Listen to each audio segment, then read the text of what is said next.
মছজিদৰ ইমাম চাহাবৰ ইমান পৰীক্ষা কৰিবলৈ কৈ লাজ পালে সুন্দৰী যুৱতী। ইমাম চাহাবৰ প্ৰেমত এগৰাকী সুন্দৰী যুৱতী। কোনো মহিলাৰ চকুত চকুত হৈ কথা নপতা গাঁৱত ইছলামৰ বাণী প্ৰচাৰ কৰা ইমাম চাহাবক গাঁৱৰ সকলোৱে সন্মান কৰে। সেই অবিবাহিত ইমাম চাহাবৰ প্ৰেমত পৰিছে গাঁৱৰে এগৰাকী সুন্দৰী যুৱতী। বহু চেষ্টা কৰি বিফল হৈছে। অৱশেষত এদিন ইমাম চাহাবক বাতৰি লগ পাই প্ৰেম নিবেদন কৰিলে সুন্দৰী যুৱতীগৰাকীয়ে। যুৱতীৰ ফালে নোচোৱাকৈ আৰু তেওঁক কোনো উত্তৰ নিদিয়াকৈ ইমামজন গুচি গ'ল, যাৰ বাবে যুৱতীগৰাকী খঙত অগ্নিশৰ্মা হৈ ইমামজনক অপদস্থ কৰিব বুলি শপত খালে। আৰু কেইদিনমান পিছত সেই যুৱতীগৰাকীয়ে তেওঁৰ ভাতৃক পঠিয়াই ইমামজনক তেওঁৰ ঘৰত নিমন্ত্ৰণ কৰিলে। ইমামজনেও নিমন্ত্ৰণ ৰক্ষা কৰি নিশা যুৱতীগৰাকীৰ ঘৰত ভাত খাবলৈ আহিল। যুৱতীগৰাকী ইমামজনক পৰীক্ষা কৰিবলৈ ভাতৰ বাচনৰ তলত টকা ৩,০০০ থৈ দিয়ে। ইমামজনে আহাৰ গ্ৰহণ কৰি যুৱতীগৰাকীৰ ভাতৃক ধন্যবাদ দি গুচি আহিল। ইমামজন যোৱাৰ পিছত সুন্দৰী যুৱতীগৰাকীয়ে ভাতৰ বাচনখন দাগি দেখে যে টকাখিনি নাই। ইমামজনে লৈ গুচি গৈছে। যুৱতীগৰাকীয়ে ভাবিলে ইমান মহান এজন আলিম, অঞ্চলৰ সকলোৱে তেওঁৰ গুণগান গায়, সকলোৱে তেওঁৰ প্ৰশংসা কৰে, কিন্তু সেই ইমামজনে টকা ৩,০০০ৰ লোভ সামৰিব নোৱাৰিলে। মনে মনে টকাখিনি লৈ গ'ল। যুৱতীগৰাকীয়ে মনে মনে ইমামজনক গালি গালাজ কৰিলে আৰু নিশা ককায়েকক সকলো কথা ভাঙি পাতি কলে।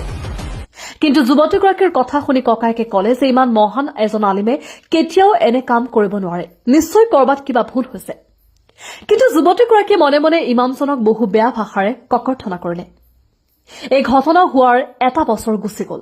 এই এটা বছৰত সেই ৩,০০০ টকাখিনি কোনে নিলে তাৰ কোনো খবৰ নোলাল। এই এটা বছৰে ইমামজন যুৱতীগৰাকীৰ ঘৰত এবাৰো নাহিল। এবছৰ পিছত এদিন পুনৰ যুৱতীগৰাকীয়ে তেওঁৰ ভাতৃৰ হতুৱাই ইমামজনক নিমন্ত্ৰণ জনালে। ইমামজনে নিশা যুৱতীগৰাকীৰ ঘৰত আহাৰ গ্ৰহণ কৰিবলৈ আহে। কিন্তু আহাৰ দিয়াৰ পূৰ্বেই যুৱতীগৰাকীয়ে ইমামজনক চোৰ বুলি গালি পাৰিবলৈ ধৰিলে। এবছৰ পূৰ্বে কিয় টকাখিনি চুৰি কৰি নিলে বুলি প্ৰশ্ন কৰিলে। যুৱতীগৰাকীয়ে কলে যে মই ইমাম চাহাব আপোনাৰ গুণত মুগ্ধ হৈ মই আপোনাৰ প্ৰেমত পৰিছিলো। আপোনাৰ দৰে এজন আলিমৰ পত্নী হ'ব পাৰিলে মই গৌৰৱ অনুভৱ কৰিব পাৰিম বুলি ভাবিছিলো, কিন্তু মই ভবা নাছিলো যে সামান্য কেইটামান টকাৰ বাবে লোভ সামৰিব নোৱাৰি আপুনি চুৰি কৰিব পাৰে।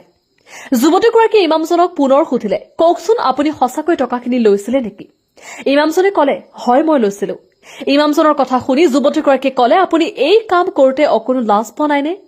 ইমামজনে কলে, মই মোৰ কামত লাজ পোৱা নাই। যুৱতীগৰাকীয়ে খঙেৰে কলে, আপুনি নাজানেনে মই আপোনাক পচন্দ কৰো? মোৰ পৰিয়ালৰ পৰা আপোনাক বিয়াৰ প্ৰস্তাৱো দিছিলো, কিন্তু এজন ইমাম হৈ কিদৰে টকা চুৰি কৰিলে আপুনি? যিহেতু মই আপোনাক বিয়া পাতিম, কিন্তু বিয়াৰ পূৰ্বে আপোনাৰ এটা পৰীক্ষা লৈছিলো আৰু এই পৰীক্ষাত গম পালো আপুনি প্ৰকৃত ইমাম নহয়, আপুনি এজন চোৰ। ইমামজনে কলে, হয় মই টকাখিনি লৈছিলো, কিন্তু মই চুৰি কৰা নাই। তেওঁ কলে, মই জানো মোক পৰীক্ষা কৰাৰ বাবে তুমি বাচনৰ তলত টকাখিনি ৰাখিছিলা, মই সেয়া জানিব পাৰিছো, কিন্তু ময়ো তোমাক পৰীক্ষা কৰিবলৈ টকাখিনি তোমাৰ ঘৰৰ কুৰাণ শ্বৰীফৰ কাষত থৈ দিছিলো।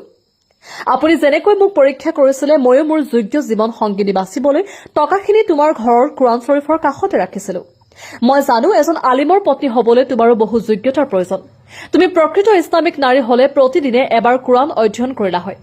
কুৰাণ অধ্যয়ন কৰি অন্ততঃ তোমাৰ মৃত মা বাবাৰ বাবে দোৱা কৰিলা হয়। কুৰাণ অধ্যয়ন কৰিলে টকাখিনি তাতে পালা হয়। কিন্তু দুখৰ কথা এই যে এটা বছৰে তুমি কুৰাণখন এবাৰো খুলি নাচালা।